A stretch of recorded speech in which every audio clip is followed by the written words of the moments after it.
सबसे पहले तो सभी को बहुत बहुत धन्यवाद मुझे इतना प्यार और लाइक्स देने के लिए।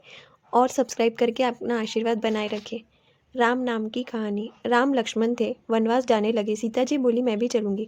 भगवान बोले आप क्या करूंगी चलकर, रास्ते में भूख लगेंगी, प्यास लगेंगी। सीता जी ने हट पकड़ा, तब उन्हें भी साथ ले गए।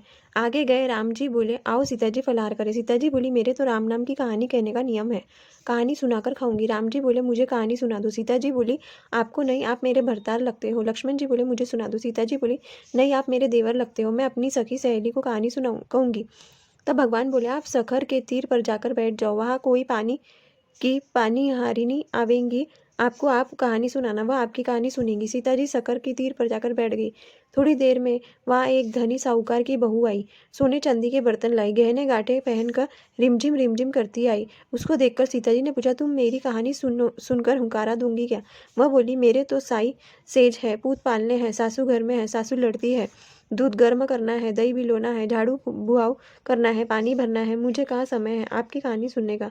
ऐसा कहकर वह घर चली गई। घर में उसके बर्तन मिट्टी के हो गए, गहने पीतल के हो गए, कपड़े फट गए। बहू को फटे हाल देखकर सासू बोली किस हाल गई, किस हाल आई, संपत्ति लेकर गई, विपत्ति कैसे लाई। बहू बोली सखर की तीर पर एक स्त्री बैठी थी, उसने कहा कहानी सुनने का कहा, मैंने नहीं सुनी इसलिए उसने श्राप दिया है।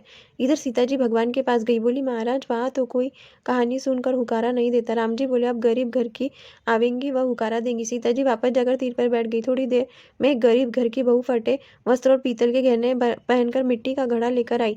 सीता जी ने पूछा तुम मेरी कहानी का हुकारा दूंगी क्या? उसने पूछा कितनी देर लगेंगी? सीता जी ने कहा 1 घंटा लगेंगी।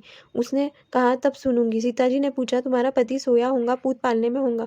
उसने कहा कोई बात नहीं, मैं आपकी कहानी जरूर सुनूंगी। सीता जी कहानी सुनाने लगे, वह हुकारा देने लगी। सीता जी ने कहानी कही आटे राम पाटे राम, आओ राम बैठो राम, चंदन चौकी ढाली राम, चंदन चौकी विराजो राम, तेल उबटना लगा ओ राम, ताता पानी नहाओ राम, पाट पीताम्बर पेरो राम, कुंकू तिलक लगाओ राम, चंदन छापा करो राम, दूध पतासा पियो राम, थाली परोस जिमाऊ राम, ताता भोजन जिमो राम, 56 भोग आरोगो राम, पान का बीड़ा खाओ राम, हिंगलू ढोल्या ओढ़ो राम, उभी पंखो ढोलू राम, नहाता राम, धोता राम, घाट पर राम, तीर पर राम, उठता राम, बैठता राम, खाता राम, पीता राम, घर में राम, बाहर राम, गेले राम, गुंडे राम, हम में राम, तुम में राम, पीर में राम, सासरे में राम, चूल्हे राम, चाकी राम, जागते राम, सोते राम, जब देखो जब ही राम, राम सवारे सारे काम, जब बोलो जब राम ही राम, खाली जीवा काई काम, जब बोलो जब राम ही राम, राम सवारे सारे काम, राम लक्ष्मण की जोड़ी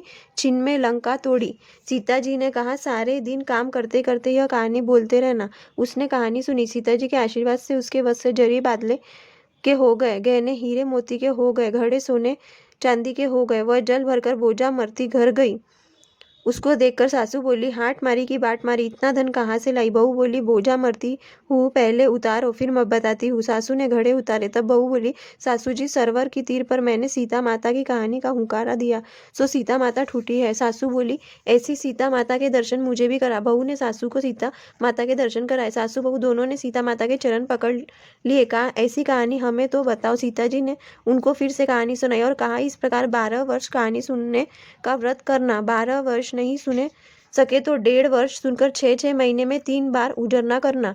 पहले उजरने में 7 गोंदगिरी के लड्डू बनाना, एक मंदिर में चढ़ाना, एक पीपल को चढ़ाना, एक चौराहे पर रखना, एक सखर की तीर पर रखना, एक ब्राह्मण को देना, एक कुंवारी कन्या को देना और एक स्वयं खाना। दूसरे उजरने में गट देना, तीसरे उजरने में ऋतु फल देना और खाना।